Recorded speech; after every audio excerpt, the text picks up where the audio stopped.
નમસ્કાર, આપ જોઈ રહ્યા છો નેશન પ્લસ ન્યૂઝ. હું છું આપની સાથે હેતલ ભગત.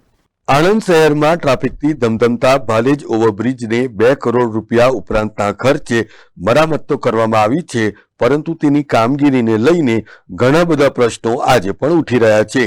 આણંદના ભાલેજ રોડ ઉપર આવેલ ઓવરબ્રિજને 3 દાયકાથી વધારેનો સમય થયો છે અને દિવસે દિવસે ટ્રાફિકનું ભારણ વધવાને લીધે રાજ્ય સરકાર દ્વારા 2 કરોડ રૂપિયા ઉપરાંતના ખર્ચે બ્રિજનું મરામત કાર્ય હાથ ધરાયું હતું, પરંતુ સંબંધિત તંત્ર દ્વારા આ મરામતની કામગીરીમાં મોટા પ્રમાણમાં વેઠ ઉતારવામાં આવી હોય એમ આક્ષેપો રહીશો દ્વારા કરવામાં આવી રહ્યા છે. બ્રિજની બંને બાજુ જાડી ઝાંખરાઓ દૂર કરીને સિમેન્ટ કોન્ક્રીટ પૂરીને બ્રિજ ઉપર ડામરનો રોડ બનાવવામાં આવ્યો છે, ત્યારે બ્રિજની કામગીરીને લઈને પણ સવાલો ઊભા થયા છે. સેફટી એંગલ પણ બ્રિજની બંને બાજુએ તૂટેલી અવસ્થામાં જોવા મળી રહી છે, તો બીજી બાજુ આણંદ, વિદ્યાનગર અને બાકરોલનું સાઇનબોર્ડ પણ ધૂળ ખાતું નજરે પડે છે. ત્યારે આગામી દિવસોમાં આ બ્રિજની કામગીરી કયા પ્રકારની થઈ છે અને પ્રજાના પૈસાનું આ રીતે વેડફાટ કેમ થઈ રહ્યો છે, એવો પણ આક્ષેપ વિપક્ષી નેતા ડોક્ટર જાવેદ વોરા દ્વારા કરવામાં આવ્યો હતો. ભાલેજ ઓવરબ્રિજ એક જાણીતો બ્રિજ છે કે જે વર્ષો સુધી, અત્યારે તમે ઘણા વર્ષોથી કદાચ એની વેલિડિટી બી પૂરી થઈ ગઈ હશે એવું લાગી રહ્યું છે, કે જે સામરખાથી અને એક્સપ્રેસ હાઈવેથી જોડતો મુખ્ય અને આણંદમાં રોજબરોજ વર્ષોથી હજારોની સંખ્યામાં ત્યાં વાહન પસાર થાય છે એવો ભાલેજ બ્રિજ કે જાણીતો છે.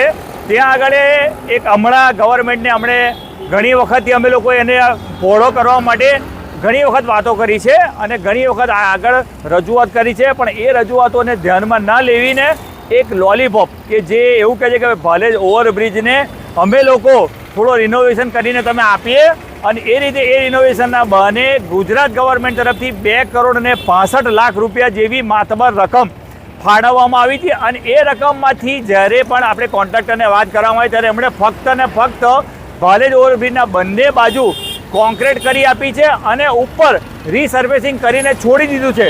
તો શું 2 કરોડ 65 લાખમાં ફક્ત આટલું જ કામ શક્ય છે કે આમાં કોઈ બહુ મોટું કૌભાંડ થયું છે? બીજું કે તમે જોઈ શકો છો કે ભાલેજ ઓવરબ્રિજ પરથી કેટલો બધો ટ્રાફિક વ્યવહાર પસાર થાય છે.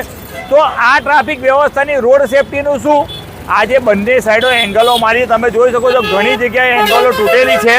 બંને સાઈડનો વર્ષોથી જ્યારે બી બ્રિજ બન્યો ત્યારે બંને સાઈડે એ લોકોએ ઉતારવાના દાદર આપેલા, એ દાદરનું કોઈ જગ્યાએ વ્યવસ્થા કરી નથી, એ લોકોની એંગલ કરી નથી. બીજું કે રોડ પરથી પસાર થતાં ઘણી જગ્યાએ એંગલો તૂટેલી છે. અત્યાર સુધી એ લોકો એંગલોની કોઈ વાત કરવા જ રાજી નથી.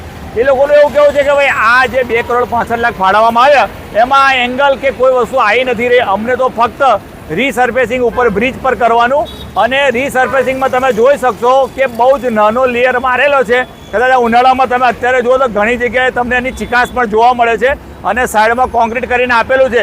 તો શું આ ગુજરાત ગવર્મેન્ટ આનો કંઈ આગળ પગલું લેશે કે આ કૌભાંડનું કંઈ આગળ નિરાકરણ આવશે કે આ કોનું મોટું કૌભાંડ છે? આનું કંઈક સર્ટિફિકેટ મળશે કે ભાઈ આ પૂરું થશે તો ક્યારે આ પૂરું થશે, અને આનું કમ્પ્લીશન કે આની કોઈ વોરંટી આપશે? શું છે આ? જનતા દરેક આ વસ્તુનો સવાલ પૂછી રહી છે. તો બીજી તરફ કરોડો રૂપિયાના ખર્ચે તૈયાર કરવામાં આવેલા આ બ્રિજની પરિસ્થિતિ અંગેની જાણકારી આણંદ માર્ગ મકાન વિભાગના કાર્યપાલક ઇજનેર જીગર પટેલ દ્વારા આપવામાં આવી હતી. ભાલેજ રોડ ઓવરબ્રિજમાં અંદાજે 2 કરોડ 75 લાખના કિંમતે અમે લોકોએ રિનોવેશનની કામગીરી પૂર્ણ કરેલ છે તાજેતરમાં. કયા કયા કામો કરવામાં? એમાં બંને બાજુના જે એપ્રોચીસ છે એ એપ્રોચીસની સ્ટ્રેન્થનિંગની કામગીરી હતી, જેમાં અમે લોકોએ એપ્રોચીસમાં આરસીસી વર્ક કર્યું છે, અને જે મેસનરી વોલ હતી એમાં ગ્રાઉટિંગ અને ગ્રાનાઇટિંગની કામગીરીનો સમાવેશ હતો, અને જે કેરેજવે છે એમાં ડામર કામની કામગીરી કરવામાં આવી છે. સેફટી રેલિંગ અને શાઇનિંગ બોર્ડને લઈને અત્યારે જે ઇસ્યુ છે જે ત્યાં અભાવ છે એને લઈને શું છે?